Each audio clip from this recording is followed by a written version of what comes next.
with my voice. I'm still getting over a sinus infection, so my voice might crack a little bit, so I apologize. So today we have 211 OC presenting the Get Help OC app that has it been officially released, Michelle, yet, or is it? It has. So we do have some community partners that have been onboarded and have been accepting referrals and adding information in as well. Perfect. Awesome. Cool. And then our ROI speaker, return on investment speaker, is Kathy here, which Lisa so kindly connected us. So we're really excited to hear her story. And then we're going to be closing out with some updates, some things that are happening. I know Agent Sabota is not here. She's in a training today. So I do have some information. Some of you may or may not be aware that the PA2 specialist position, they're trying to eliminate that, which means that they would eliminate also the PAC meetings, which would be very unfortunate. So just, you know, trying to get the word out to help provide a letter of support. And so I will also share that information towards the end of the meeting, and then we will also send it in the recap meeting. So if you want to send a letter of support, we can do that. But let's go ahead and get into the rapid fire introductions. So my name is Megan Langston. I am the chair of OCCAP. We have been going strong thanks to individuals like yourself. Since June of 2019, which is just crazy because that would be 4 years in June. So and it's only you know, possible with all of you. And I apologize if I have like brain fog today too with the sinus medication. So I will hit it over to Angie. Introduce yourself. Awesome. I am so sorry you're not feeling well, Megan. I feel like it's going around with everybody. My name is Angie Connell, and I am the Client Relations and Contract Specialist for Human Works Foundation. So I do work with Megan in that capacity. And I'm also the advocate and do whatever else she needs me to do for OCCAP. So anything and anything, just throw at me. And I am very passionate about this PA2 position. It's not necessarily just removing the position altogether and eradicating it. It is making it no longer a higher level parole agent position, which means it will become clerical and it'll be passed off to somebody who has no experience in the reentry world at all. So basically like somebody coming out of criminal justice classes and watching a crime podcast and being like, hey, I want to go help, which is well-intentioned, but we all know that like the collaboration and bridge building is what's going to reduce recidivism. So I'm just good. That's my little platform for today. Agent Swoboda is incredible. So I'm really hopeful that we can all band together and help support her. And I'm looking forward to hearing Kathy speak. She is incredible. She's been really integral in helping us with Freedom Festival and just being this amazing force of nature. So very excited to be here. I'll popcorn it to Lisa. Hi, everyone. Good morning. My name is Lisa Nomura. I am the community advocate here at OCCAP for community engagement. And also I work together with a large community of formerly incarcerated people and all over the state of California. I have a group community page that is super active, and we stay connected through a page I created on Facebook called Freedom Looks Good on Us. Super proud of the work that we do on that page, and it's been a great source of community and gathering and exchanging of information. And also too, I work together with a wonderful group of individuals, Kathy being one, Ange being one, Megan being one, Agent Swoboda being one, to bring the Freedom Fest that's going into its 3rd annual this year. So we're super happy to see it gaining momentum, and we look forward to incorporating our youth offenders in the county, and look forward to just Freedom Fest is definitely happening. So it's always the 2nd Saturday in October, and we're just going to hope that everyone is just ready to just contribute and continue to help it grow. And I will popcorn it over to, let's see, to Lori. Hello, everybody. My name is Lori Friedman, and I'm with Family Financial Management. I'm here to answer your financial questions and help where I can. Thanks a lot, everybody, and thank you all. Awesome. Thank you, Lori. Henry? Thank you, Megan. Good morning, everyone. My name is Henry Cabrera. I'm the marketing outreach for EDD, Youth Employment Opportunity Program. Basically, our program helped kids at-risk teens between the ages of 15 to 25. So any youth offender, teen parents, foster or homeless youth, we tend to help them out with different services. So if you know of any of them, please refer them to us. Thank you. Awesome. Thank you, Henry. I will turn it to Brandon. Good morning, everyone. My name is Brandon Garcia. I'm a professional expert over at Cypress College with our LIFE program. We support our students who are formerly incarcerated, system impacted, involved with either the criminal or legal system, or are in addiction recovery. I'm here representing the LIFE program. Some of you may know my coordinator. Her name is Anne-Marie Beck, but she might be able to join us a little bit later, but I'm glad to be here and share space with you. I'll go ahead and popcorn over to Heidi. Have you gone? No, I have not. Thank you. Hi, everybody. My name is Heidi, and I am the Director of Programs for Wise Place, a shelter for unaccompanied women. This is my first time being in this meeting, and I've been in my position a little bit over 90 days, so I'm still learning all the different collaborations and partnerships we have here, so I'm super excited to be here. I will popcorn over to Carla. Thank you. Good morning, everyone. My name is Carla Reyna. I am a community engagement manager with Unite Us. And Unite Us is a software where we are creating a network of health and social service providers such as you all. There's no cost for social service providers, nonprofit organizations to join. And the idea is that if you have a client that you're working with, that you need to connect them to a direct referral, you would be able to do so. And then the organization on the other end would be able to respond to that referral, provide updates, and then provide a resolution on what happened with that referral. So I'll drop my information in the chat, and thank you for being here. Awesome. Yes. Is there anybody else left, Megan? Oh, yes. I'll turn it over to Joe. Thank you. Good morning, everybody. Joe Balicki. I'm a former assistant sheriff with the Orange County Sheriff's Department in custody operations. And now I work for the CEO's office as I'm a consultant for their reentry program. So happy to be with all you guys and look forward to the upcoming year. I know things have started out great, and I've been with Megan almost since the beginning. So it's good to see y'all. Yes, thank you, Joe. And glad that you could be here. Let me go to Eric. Good morning, everyone. My name is Eric. I am representing the Salvation Army Anaheim Emergency Shelter. I've been in my role now for about 2 weeks, so still learning it, but I am the employment navigator.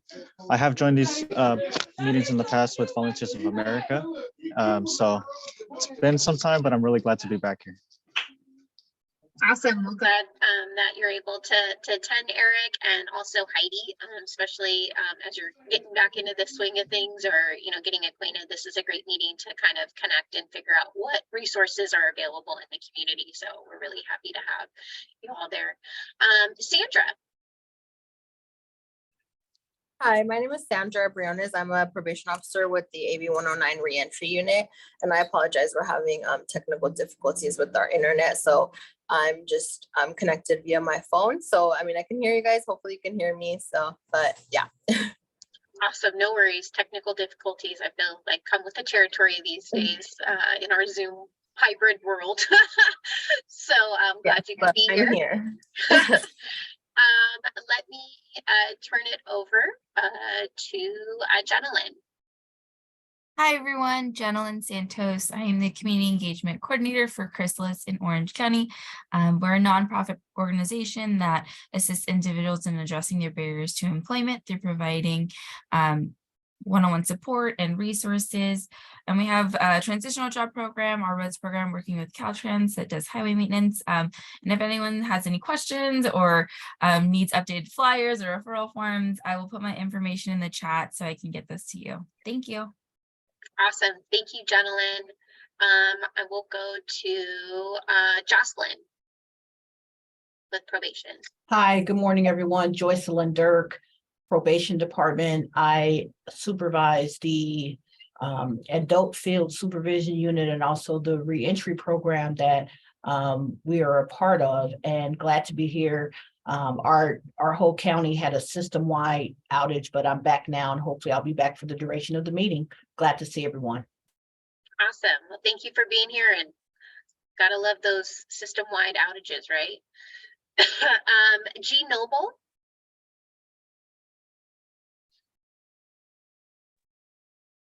Hi, yes, I'm Gloria Noble. I'm with the probation department, and I'll repeat everything everyone just said. You know, we're having technical difficulties on this side. No worries. I'm glad that you all could be here. All right, so we have our last two that I'll get to because they're going to be presenting. So first I'll go to Michelle. She can introduce herself, and then Kathy, I'll hand it over to you to introduce yourself and head into your story. Good morning, everyone. Michelle Mai. I'm program manager here for our Equity Veterans Program and our State California COVID Rent Relief Program. It's nice to meet everybody here and hope that we learn a lot in this organization or in this collaborative. Thanks for having me. And I'm going to pass it to Kathy. Yes, yes.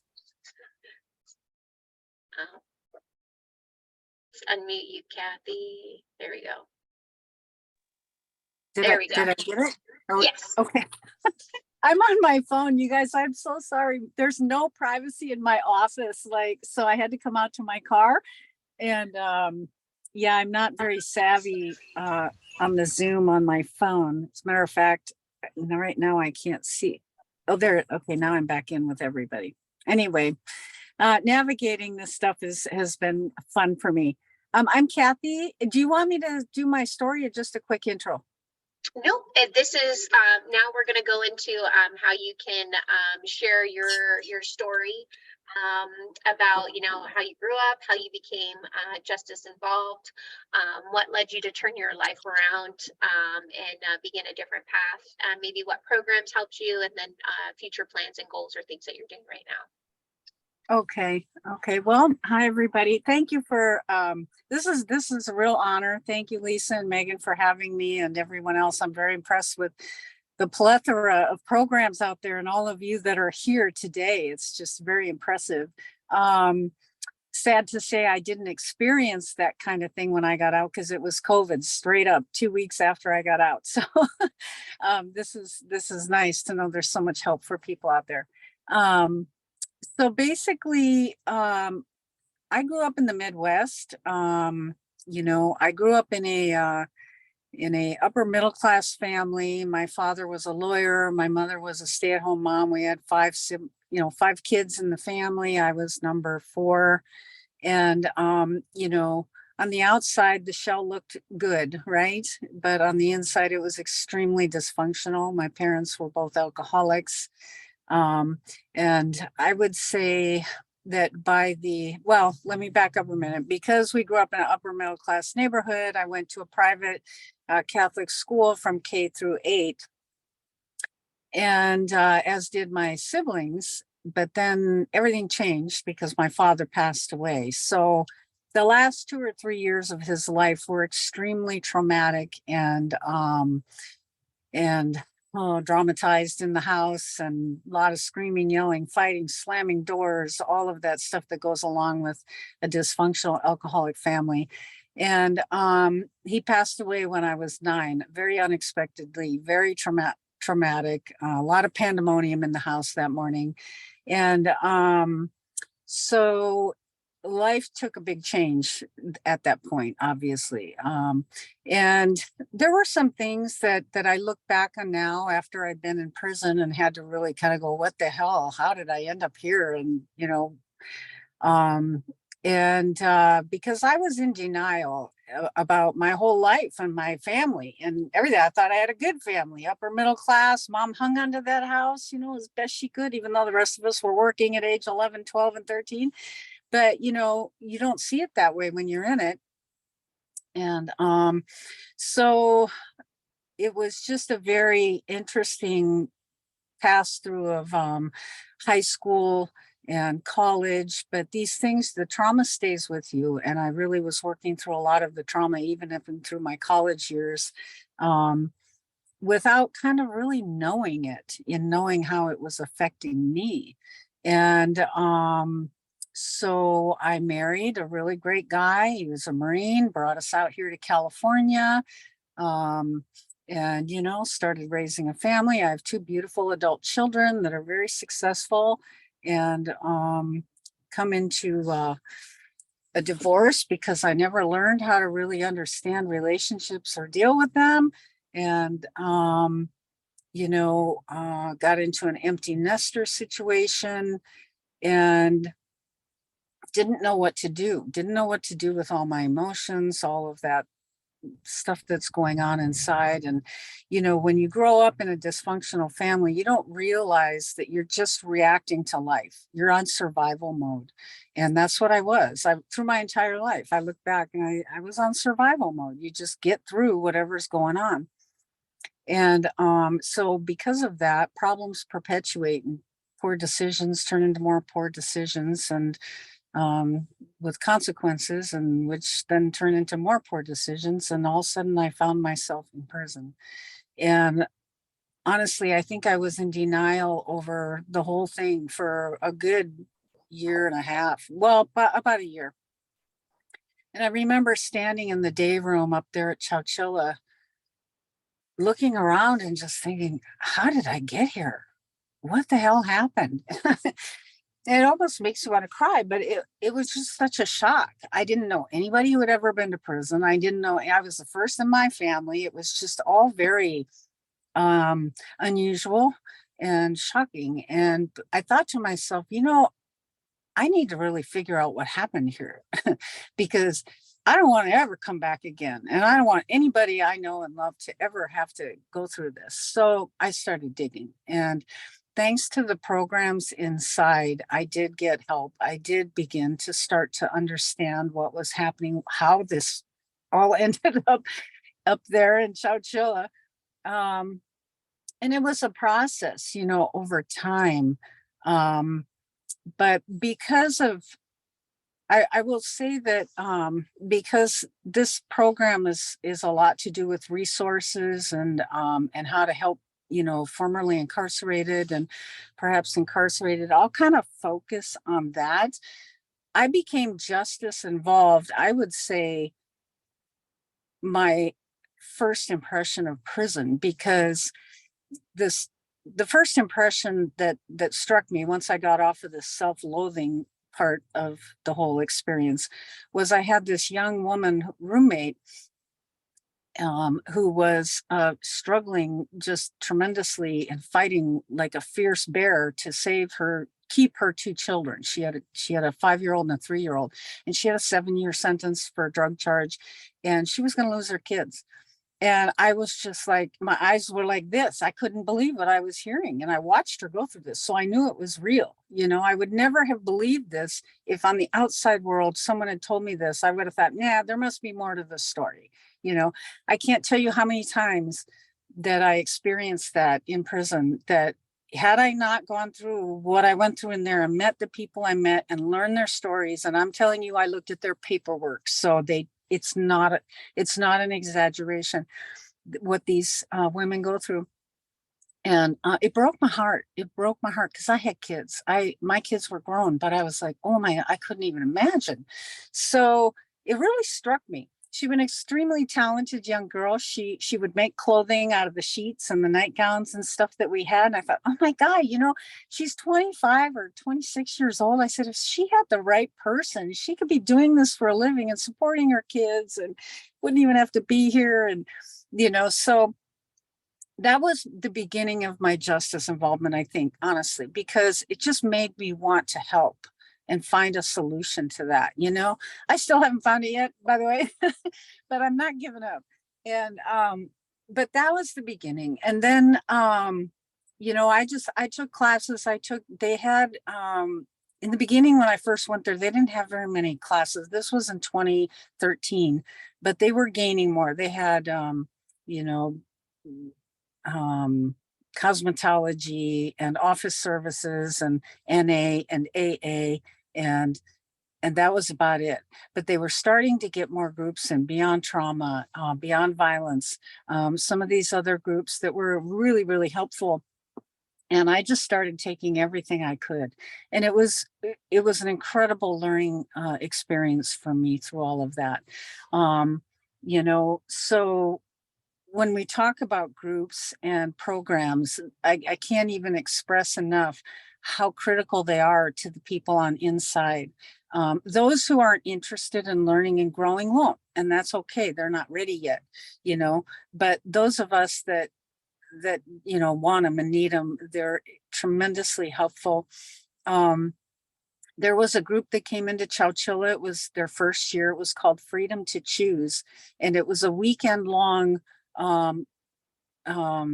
program or group, I guess. I don't know if Lisa, if you ever did this, but I remember going to that group after being traumatized through the whole prison experience. And it was like outside people from the university coming in and teaching this Freedom to Choose seminar. And I was like, oh, like a breath of fresh air, like there is life, and people do see us as humans in here. And it was incredibly empowering and gave me a lot of hope. So those programs are so important. And I just watched as we got more and more programs in 2014 and 15, and the laws began to change. And pretty soon, we had a lot more opportunity to earn credits and trying to earn time off the sentences and whatnot. So, and I will say, some people say, well, people are just going to take the groups to get time off and they're not going to learn. They don't care. Well, that isn't true, because I promise you, I've been in a writers group at CIW where Claremont College comes in and they bring students from the college. And again, you're engaging with real world people. And so it gives you that sense of responsibility, that sense of accountability and to just engage in people that are thinking still from the outside world and not just how to survive in prison, which it's hard to explain, but it's very critical to have that, so it was extremely helpful. And I watched when they opened that group up to what they call See Overseas. These are girls that got in trouble and then get put in their locked in their rooms, and they get 1 hour out a day. It's kind of like a punishment thing because they didn't follow the rules.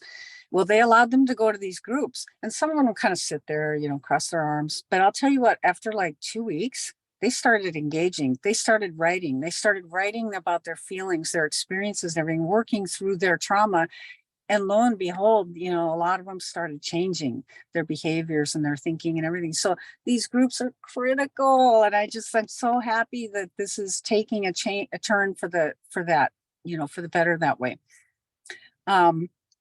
I personally, once I found out I could go to fire camp, and in 2015 or whatever, when they changed the laws and I could earn credit for it, I was dead focused on that. I wanted to, be there as little time as I had to, obviously. And so I transferred down to CIW, and then I got involved in programs there. I did the office services, just thinking that would be something I would do when I got out. And then I focused on the fire camp training, and I did that, and I went to fire camp. Now, I will tell you, the fire camp program, when when people want it, that I think it's a good program. I learned in that program that I could push myself way farther than I ever thought I could. And it allowed me to earn more time off my sentence. Okay. And it gave me a sense of pride that I had lost, that I just, not in a bad way, pride, but just confidence. Let me say a sense of confidence. And but there are some drawbacks to that. I'm going to tell you, when I went into that program, they told us that, oh, this is going to be great. They're going to start having this program on the outside. And if you get through this, you can become firefighters. And then, maybe your record will get expunged, all these wonderful things. Well, that was all fine and great. And they did come up with a program in Ventura, but it's all men. There's nothing for women.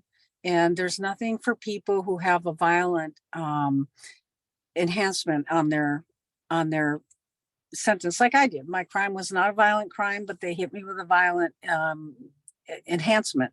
So everything gets, knocked as violent. So, that excludes you from a lot of things.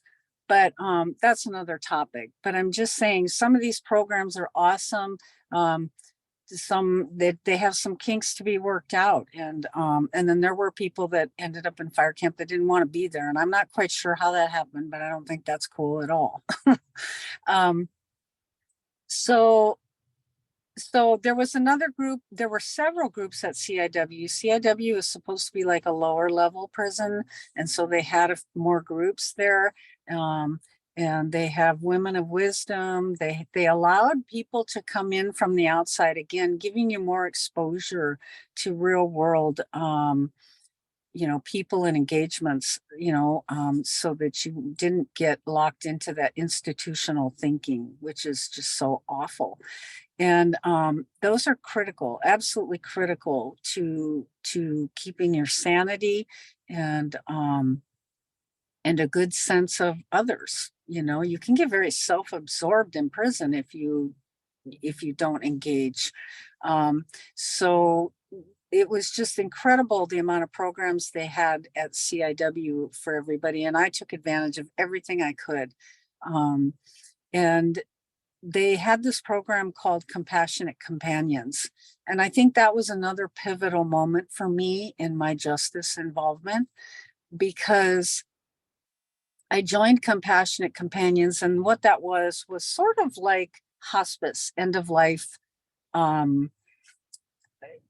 assistance, if you will. So when women who had life sentences became terminally ill, they would be, in the hospital, and CIW graciously allowed us to train how to sit with these women and comfort them in their last days. A very difficult but very rewarding program. And not only that, we would also go back and visit people just in the hospital, maybe who had surgery, this or that, because they can be very, very isolating kind of a situation also. And those were just, I sat with 2 women who passed, and it was extremely sad to me. It was very sad. I felt honored that I could be there to help them in their passing, but by the same time, it just made me extremely sad that they weren't with family. And not to get too deep into it, but they should have had family there, and they could have, and it wouldn't have made it dangerous for anybody.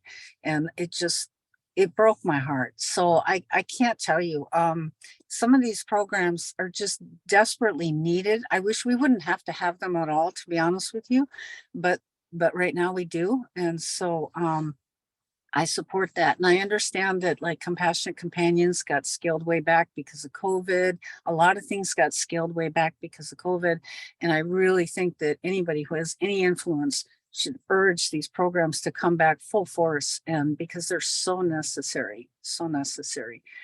It helped me tremendously. It helped me tremendously to grow and get back into society and have a new purpose. So speaking of a purpose, right before I was incarcerated, I was going into partial retirement, going to go to Hawaii and give trail rides out in Hawaii and just live the good life, right? Well, now I have a mission. I can't do that. There's too much work to be done out here. And, I can't turn my back on all that stuff. It's too important. And that's why I'm here today. That's why I, do what I do with Lisa. When I got out, I'll just tell you briefly what it was like for me. COVID hit, so it was very difficult. I came out with a lot of dreams. I wanted to start a business called State Issue Apparel.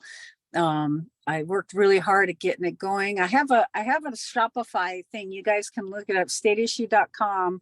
I haven't done it in a long time because I wasn't making any money, and then pretty soon I got to get a job, so I'm working at a law firm now as a legal assistant, but I do my state issue when I can. And the purpose of that is that I like to give back to the kids, the at-risk kids, because I think the children in all of this are innocent victims completely and totally.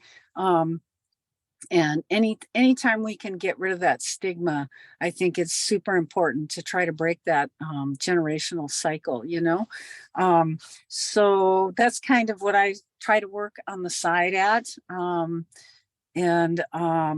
So I have a horse, and I just invite anybody who has children who's been formerly incarcerated. They're welcome to bring their kids up and meet my horse and ride Joey, and I give them a beanie and just make them feel human and accepted and loved. And it's okay. I think one in every 4 Americans has been incarcerated at some point. So it's like, come on, you guys, this isn't, you're not alone. Okay. And so that's kind of what my passion is today.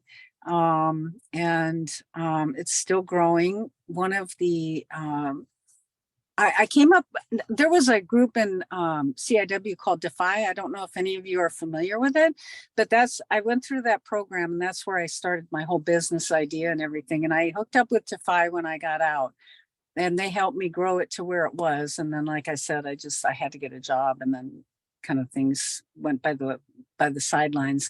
But there is another woman who's a lifer. She'll be getting out next month, and she's my designer. And that's kind of why, because I'm not a designer. And so I learned through the process that if you don't put things out there every quarter, they want new things to buy. Well, I'm not a designer, so I'm like, okay, everything went stagnant. And but she's getting out next month, and we're gonna connect, and I'm gonna help her, get acclimated and everything. And if she wants, she's of course welcome to step up and be co-founder of this with me. But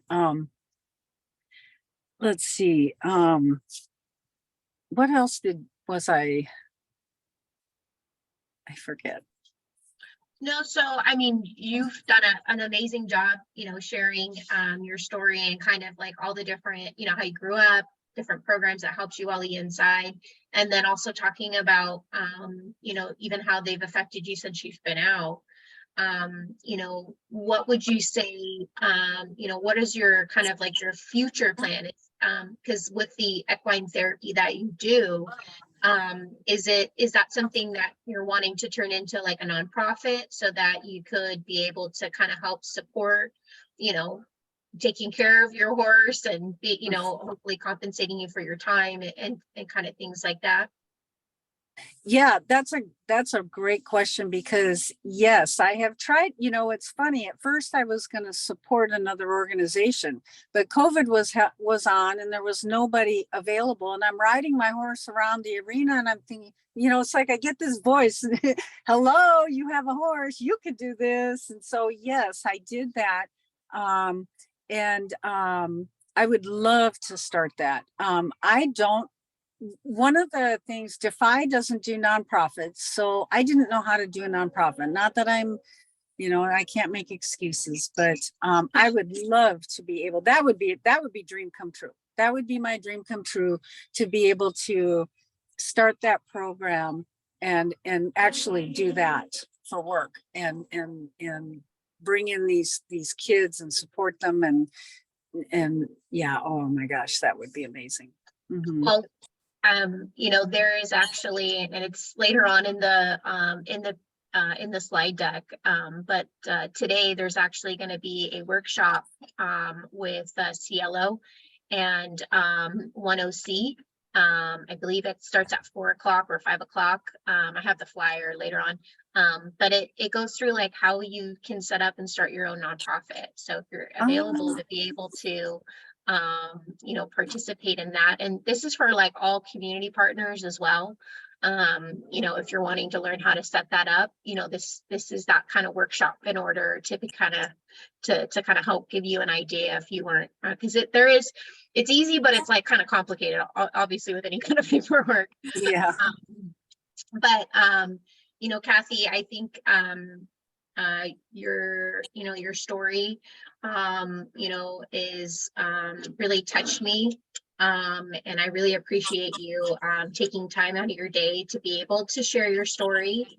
You know, just based on, you know, a lot of different things resonated with me about, you know, how you grew up, you know, how you, you know, became, you know, incarcerated, justice involved, but then all the different programs that you did while you were inside and how they really helped you, right? Helped you heal almost in a way, right? And I believe that that is really the whole purpose of, you know, while you're inside, is that rehab, right? Is that rehabilitation process and helping individuals, you know, take this opportunity for them to be able to address, you know, what that is and how they can work through it and how they can also help others and while they're inside, and then, you know, when they're out too, being able to help give them those tools.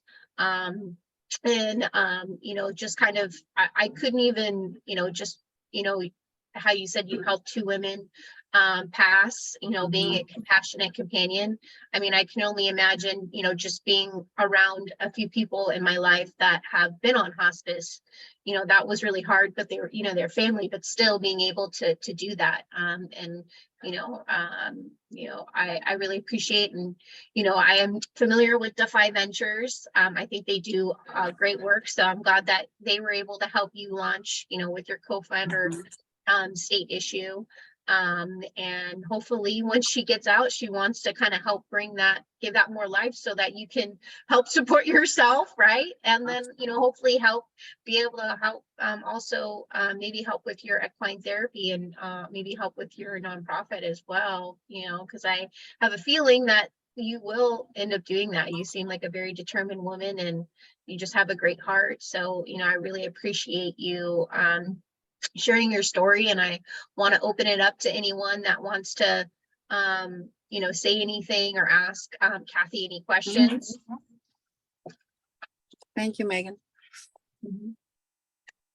Kathy, this is Lori. I'm so impressed with you, and just thank goodness that you were there for those ladies in prison and helping them at the final stages. That's amazing. And just great job, and be very proud of that. So good luck in the future. Thank you, Lori. Thank you. Yeah, thank you, Lori. Well said. Anybody else want to, I know there was lots of stuff happening in the chat. Lots of people, I know Lisa was saying different things, and same with Angela. Angela, did you put the link in the chat for her state issue clothing? I didn't, but it's on Shopify, right, Kathy? I think I have it. Yeah. And it's just I state also issue have apparel. I also have an Instagram, and I think there's a link on my Instagram that takes you to Shopify. And let me look. I can put the Instagram too. I have it on mine. Give me one moment. Oh, thanks. I'm not very tech savvy. I'm telling you, we love you, people Kathy. stepped up and helped me with that so much. I was just like so grateful. Yeah. Well, thank you. Anybody else have anything they'd like to say to Kathy before we continue on? Oh, Lisa. Yeah. Hi. So Kathy, I just want to tell you thank you for being here and being so transparent and sharing a lot about the groups on the inside. I'm happy that that this panel is able to hear about the kinds of programs that are in there, and that and I would like to see those programs also continue to do the work that they do inside.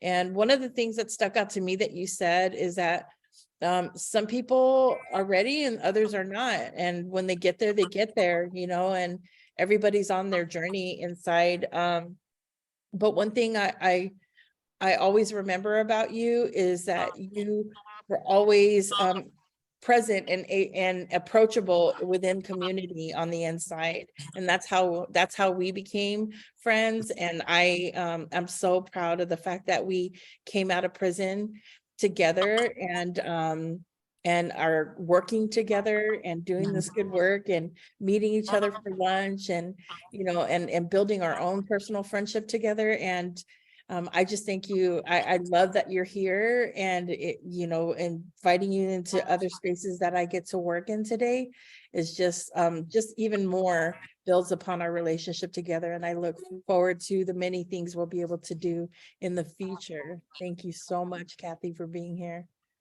Well, thank you, Lisa. And it's an honor. It's an honor. Honestly, I'm just so thankful for you to invite me. And you know, I forgot to mention that I do volunteer with CCWP, and Lisa and I have done some things together. Lisa's amazing, just amazing.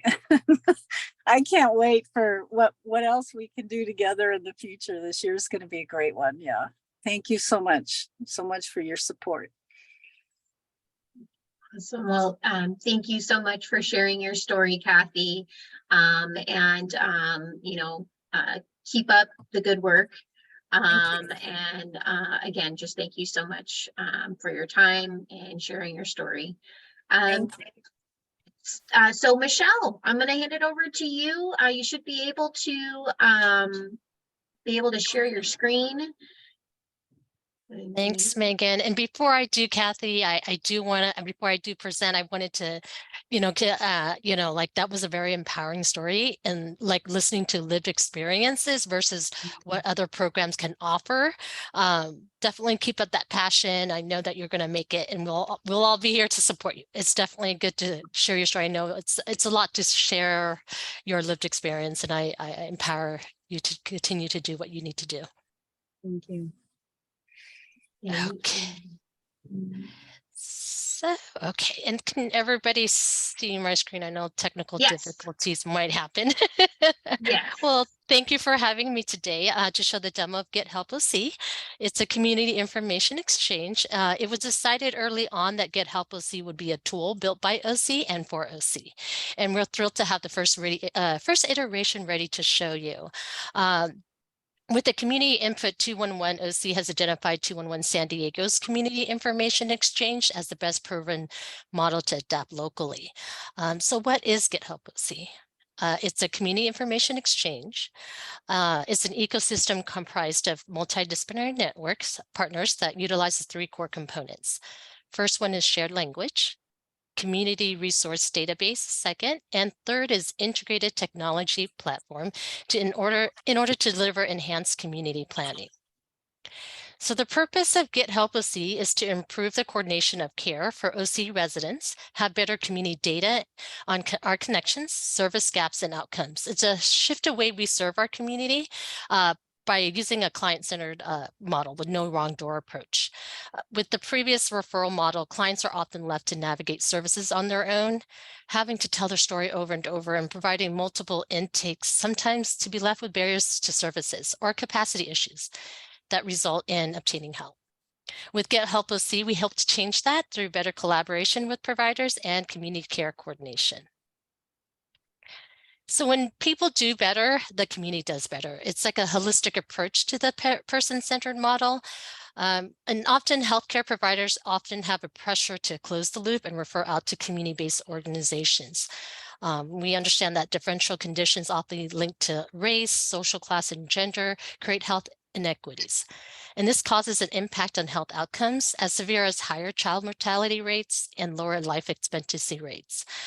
In fact, if you can see in the chart, a person's physical environment and social economic factors such as education, job status, income, family and social support, and community safety account for approximately over 50% of the person's health outcome. And that's the social determinants of health, are economic and social conditions that influence individual and group differences in health status. They're the health promoting factors found in one's living and working conditions, such as distribution of income, wealth, influence, and power, rather than an individual's risk factors, such as behavioral risk factors or genetics, that influence the risk of disease or vulnerability to disease. This is why CIE is important. It focuses on a whole person's well-being, and we need a connection to focus on other social determinants of health factors. So Get Help OC envisions cultivating 5 strengthening collaborations through 5 core components. The first one is a network of partners.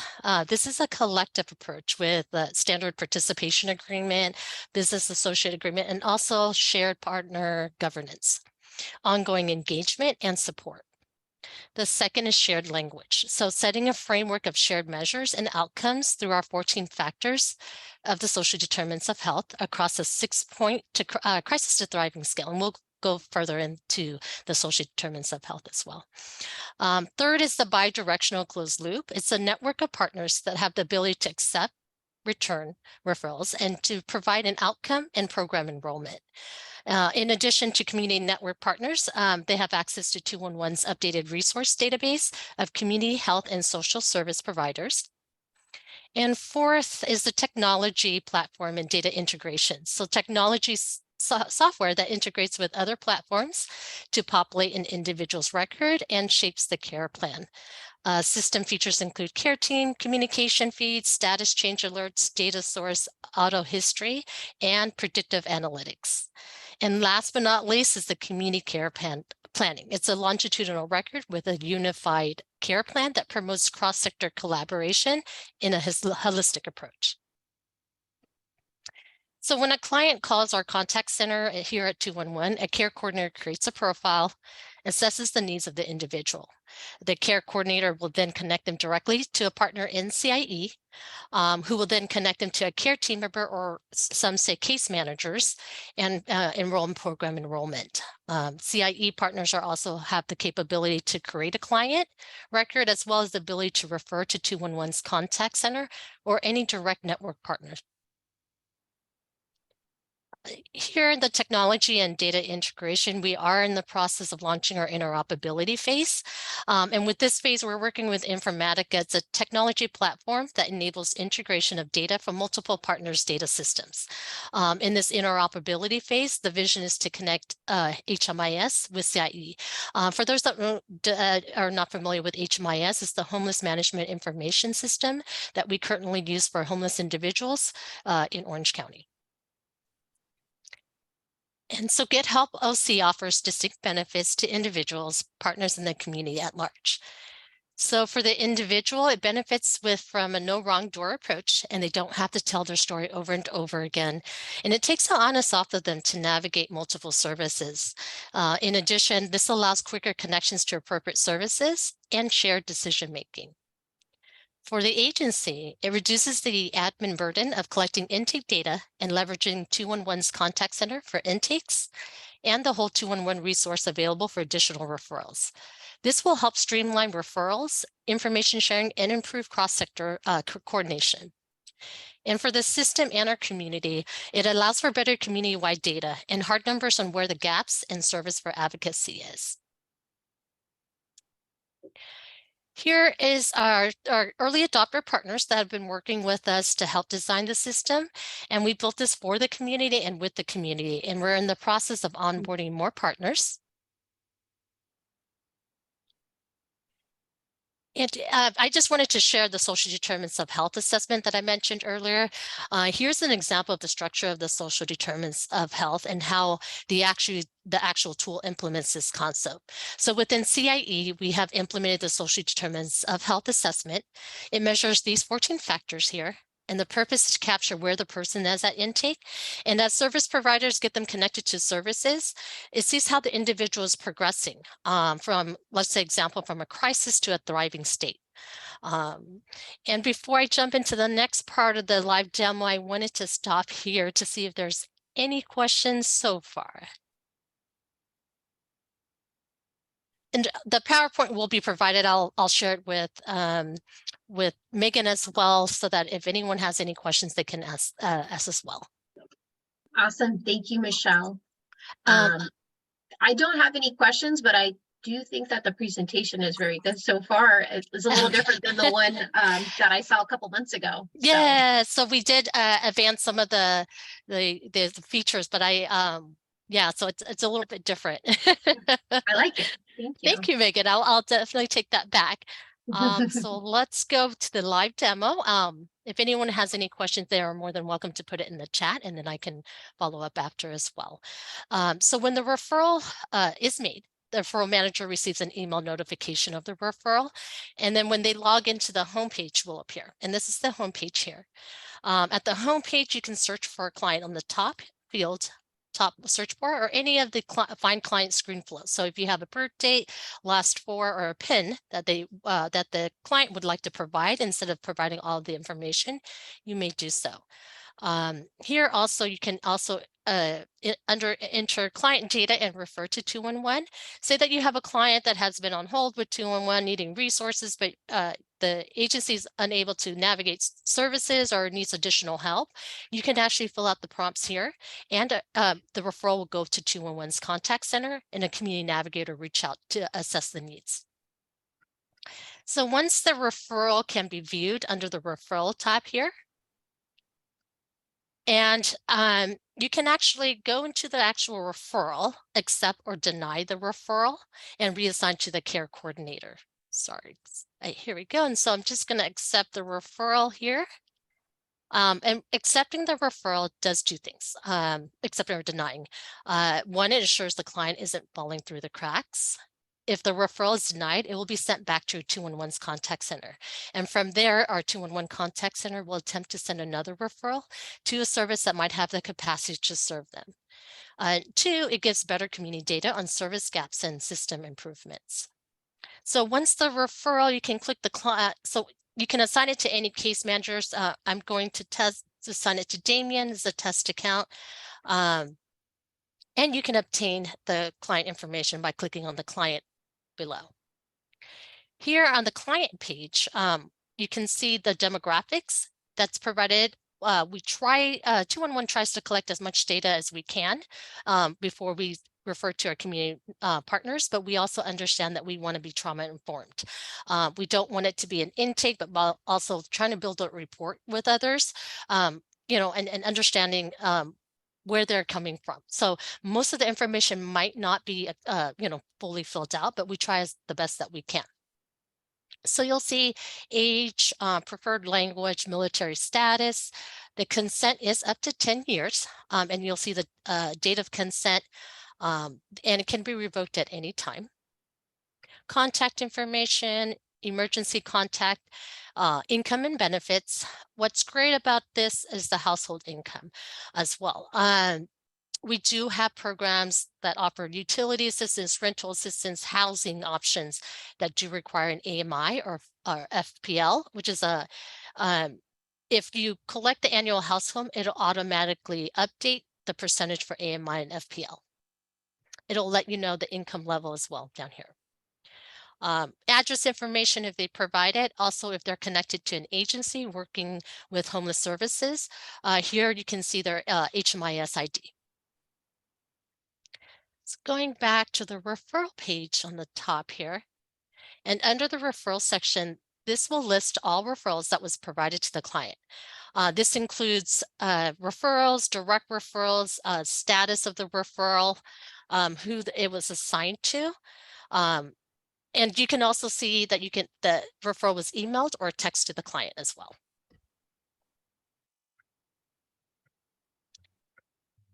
Okay, so the next section here is also the intake section.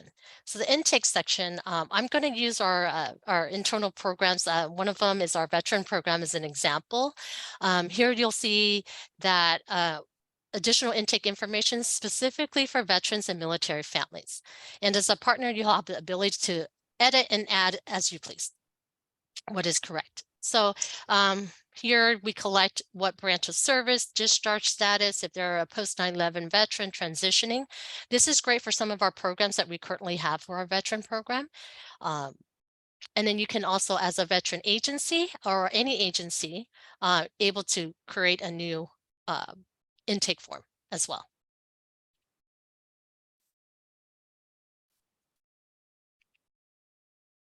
Okay. Next section on the right here is our survey. So if you click here is the general assessment, here is based on the social determinants and risk level. And if someone comes into the network of care, we do the assessment for their needs, and then a partner that is working with the client, the assessment can be done again to track their progress from critical to the crisis driving situation that I was talking about earlier. And we are in the process of revising the social determinants of health as well. Sorry, my computer is running a little bit slower than normal. Under the care team, this section will list care team members or care coordinators, case managers that is working with the client across agencies. So this section also includes care team's contact information, the telephone number, email, and what agency that they're working with, what date that they accept the referral.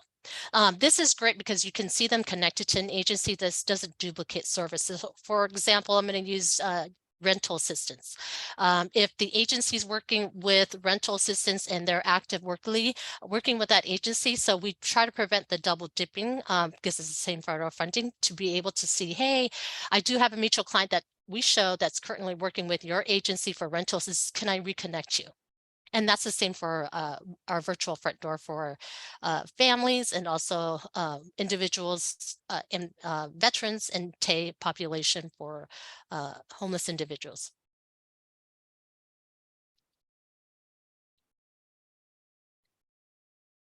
And under program enrollments, you'll see that once you do accept the referral, it'll automatically enroll into a program enrollment here in this section. Okay, sorry, it's running a little slow. And then the last few areas on this demographics page or the client page is the notes section. So you can you have the ability to add notes, edit notes, and also files. So here we have a DD-214, which is required. Some of documents like disability or anything like that, we do have that section. You can also be able to kind of within your agency hide that as a network partner and also share it like HMIS as well. Okay, so, and then the last part of the demographic page I wanted to also see our feed feature, which is like a Twitter-like feed. So you can communicate with other care team members in this section below. And last but not least, under the resource search, our community partners have the ability to search and send resources to their client. So we do ask that it is mandatory to enter the zip code of the client that you are assisting. If you don't have that zip code, you can just look at or just type in the name of the city, and this will pull up all the zip codes. The reason why we ask this is that it helps the system find the nearest agencies and programs that cover their area. We do have a lot of resources that cover Orange County, but if there's also specific resources like, let's say for the city of Anaheim, they cover Anaheim Public Utilities versus Southern California Edison.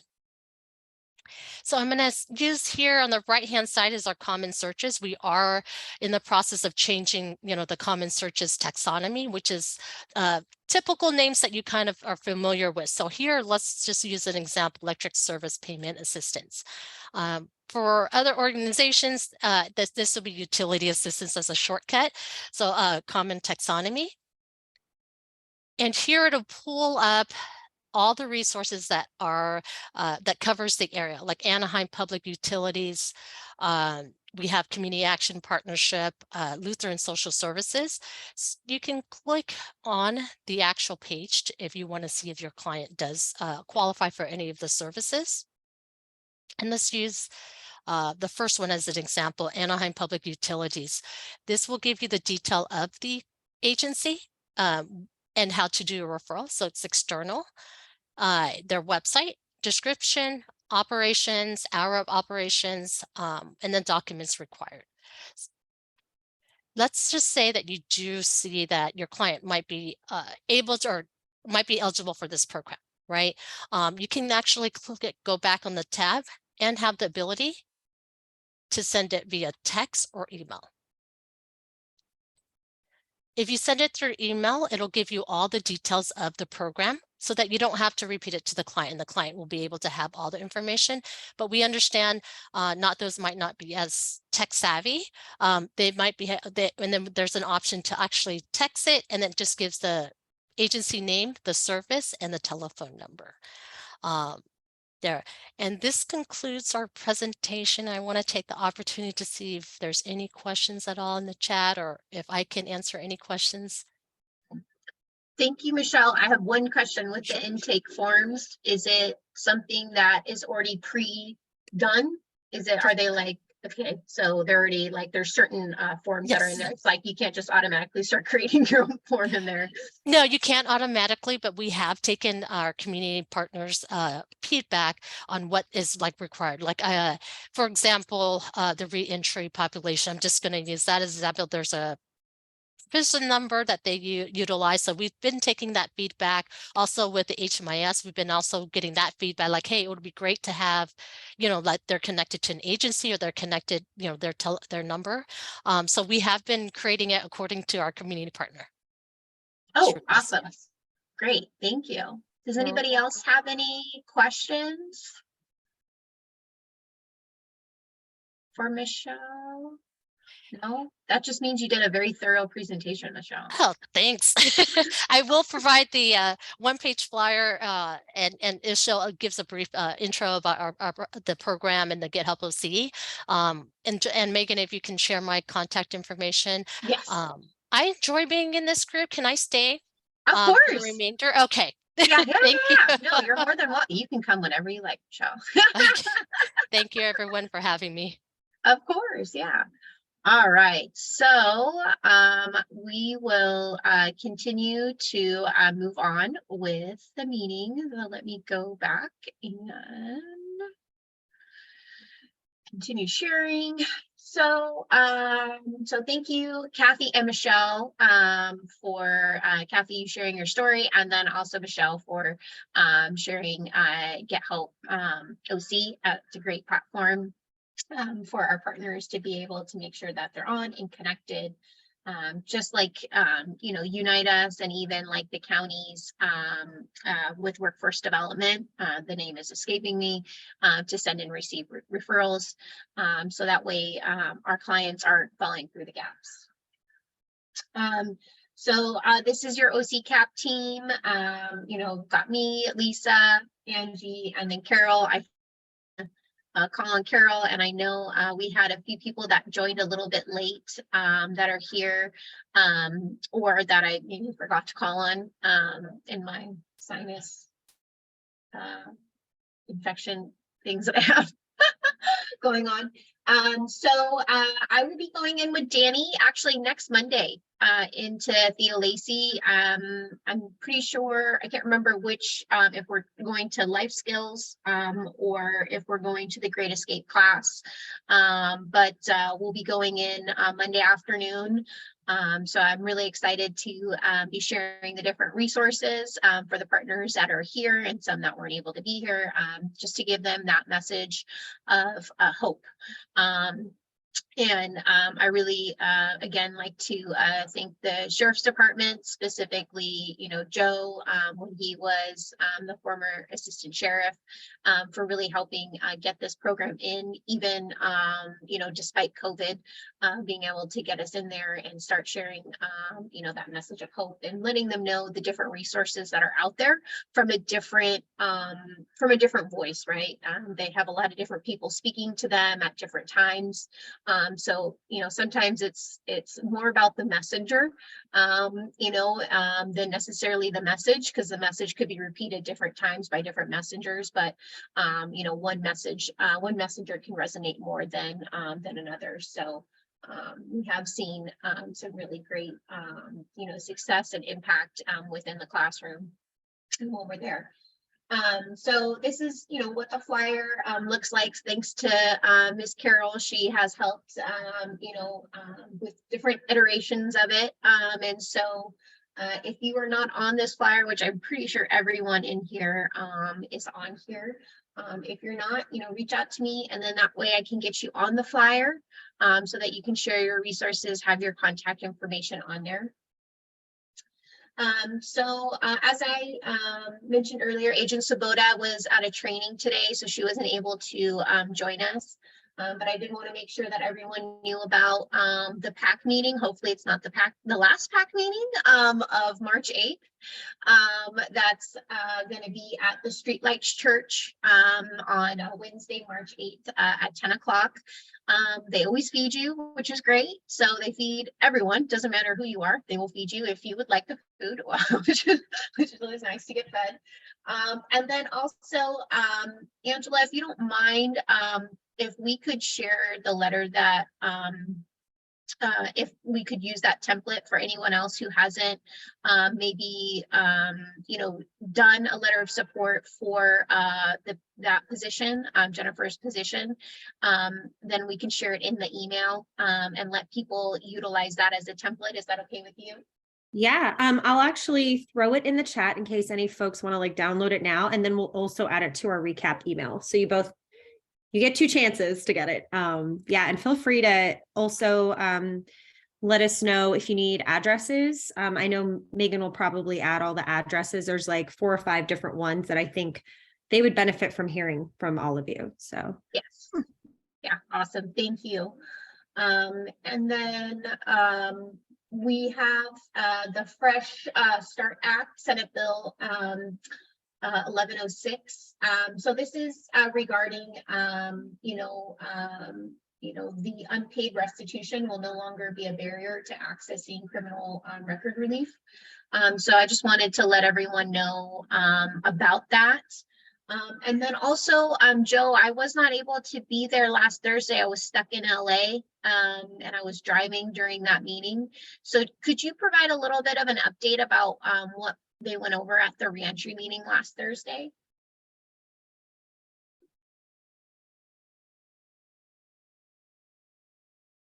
Or if anybody else went. Jenalyn, were you able to go? I know when I saw you last week. Oh, or we have Jocelyn who's taking herself off. Yes, hi, good morning, everyone. Yes, the meeting last week went pretty well. We focused the meeting last week on homelessness, the unhoused, and trying to put our brains together and our resources together to determine how we can facilitate those who are unhoused to get into supportive housing to help with reentry. So it was a very it was a robust meeting. There were about over 40 people in attendance. There was a special presentation that was given by Job Corps Job Corps, and it was the gentleman from the Long Beach area location, but there are other locations, and Job Corps does offer specific programs. It's a 2-year residential program for those who are between 18 and 24. They can take those who are between 24 and 26 if they have a diagnosed learning disability. The problem is that Job Corps does not take anyone who is justice involved. Their records need to be, their probation records or parole records have to be cleared, not expunged, but their cases have to be closed. And then, of course, also there's a limitation in terms of sex offenders. But for those who who have maybe come out of foster care and transitional housing is really not available to them, it could definitely be a good program. And for instance, the bed capacity at their Long Beach location, I think is like 300, and they only have maybe 120 of those beds filled. So it was a good presentation and an opportunity to get more information about things that are available to our transitional aged youth. So it, like I said, it focused on homelessness and the unhoused, and we'll be meeting again next month. And next month we are going to be talking about substance abuse, and that's going to be a standalone meeting as well. And then mental health resources is going to be the next meeting, and that's going to be a standalone, just because there's just a plethora of subjects that we can touch on with both of those. But it was a great meeting. Awesome. Thank you so much for that recap, Sure. Jocelyn. I wish I was able to be there. Hopefully this next meeting I won't be in LA too. Sounds good. Sounds good. Sounds good, Megan. But thank you for that. And yeah, and then here are just some different things that are happening in the community. So this is that how to start a nonprofit. That's that workshop that's happening today. It is from 4 to 5 p.m. And it's by Zoom and it's free. So if you are a, whether you're a community partner or if you're just wanting to just know more as like an individual, because you're thinking of starting a nonprofit, I think this is a great workshop for everyone to kind of, just sit in on. So hopefully you can share that with your clients and then with your networks. The other thing is also the county has relaunched the micro business grant award. And what's kind of cool about this is too, like for maybe some of your clients that do like Uber, Lyft, Grubhub, Eats, things like that, they're actually able to do that if they have been doing this, since I believe it's 2019. Prior to December 31st, 2019. So if they've been kind of doing this on and off since then, this might be a good thing for them to be able to kind of utilize since this is back.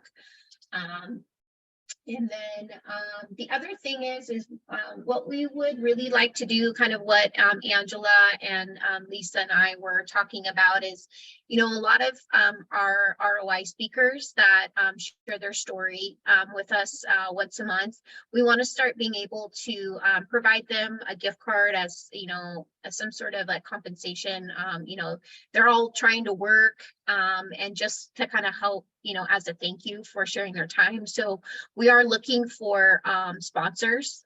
So if you're interested in sponsoring that, we would really appreciate that. We're gonna probably start a social media campaign. Lisa, Angie, do you want to kind of touch on that any more? Share anything else? I guess, yeah, I know Lisa and I will probably say the same thing, but I'll go super fast and Lisa will take it away. But I really believe in this because I am formerly incarcerated. I think I neglected to say that only because a lot of you know me already and know that I work with Megan and I'm formerly incarcerated, but we like to pride ourselves on the fact that we're lived experience experts and no one else can tell you what we're going to tell you. So Lisa, go for it. Hi, I really support the honorarium for our lived experience RI speakers because of what it communicates to them from us as being a part of OCCAP. And so I know that in other arenas where I've been able to share my story, it really has been helpful, in my reintegration, and times are tough and every little bit helps. And so I love to be able to look for ROI speakers and be able to tell them that, we all, in addition to you sharing your story, we'd like to bless you with this honorarium as well for your time and that you've taken to share and be so open. And because your story and the encouragement you give us only pushes our work forward. So thank you all for considering this and for future sponsors on this panel. Thank you. Awesome. Thank you, Lisa. Thank you, Angie. So if you know anyone or if you would like to, sponsor that, we would appreciate, please reach out to me. I really, when we started talking about this, we actually started talking about it several months ago. But you know, it just kind of came to light that sometimes it can be difficult trying to find someone to share their story because they are at work. And so, you know, just being able to be able to offer this might help ease, you know, them taking off, you know, a half day from work to being able to, you know, share their story or feel like they have to, you know, change around their shift or anything like that. So that way we can, you know, compensate them, you know, for their time. So yes, so thank you. And then does anybody else have anything that they would like to share with the group? Any other updates? I know Vaughn, you texted me this morning and said you're going to be late to the meeting, and I see you on here. So thank you, Megan. And hello, everybody. I know you're an OC and now partnering with Gentleman and Chrysalis and being able to offer your training down here, which is awesome. Are you still accepting individuals for your next cohort or for this current cohort? We are accepting individuals for our next cohort, which will start in May. So I'm actually recruiting right now for that cohort. Awesome. But yeah, we have one participant from Chrysalis and 2 from Orange County Conservation Corps. Cool. Awesome. Yeah. Well, thanks, Vaughn. I know you would send Thank you. pictures, but you're driving, so you're being, you know, safe driver. So thank you so much. You're welcome. And then Giovanna, with Geo, I saw, I think I forgot to call on you, so I apologize. It's okay, no worries. Giovanna here. I'm with GEO. GEO is a re-entry program for those who were formerly incarcerated and are currently on parole. We offer case management, substance abuse courses, treatment and education, as well as anger management, life skills, parenting, and domestic violence awareness program as well. Awesome. Thing. Are you still doing the women's group? That is the Orange County. Okay. But it's still happening, right? Yes. Okay, cool. Awesome. Well, I always like ending the meetings early. So if anyone else doesn't have any, you know, updates, anything else they would like to share before we conclude, you know, we will be meeting next Wednesday, March 29th, same time, same place, virtually by Zoom.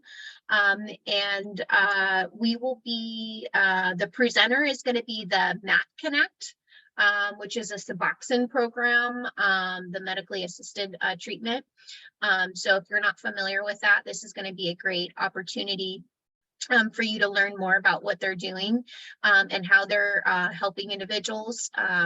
The presentation that I saw and just the little bit amount of time that I've been, you know, collaborating with Matt Connect, they are doing amazing work, and so I'm really excited for them to be able to you know, share what they offer to the community, and not just that, you know, connecting them to, you know, the MAT program, but also actually connecting them with some health services as well, which I think is really necessary, especially for our unhoused population and those that are re-entering society. So thank you so much for all the work that you do. Thank you again, Michelle, and then also Kathy.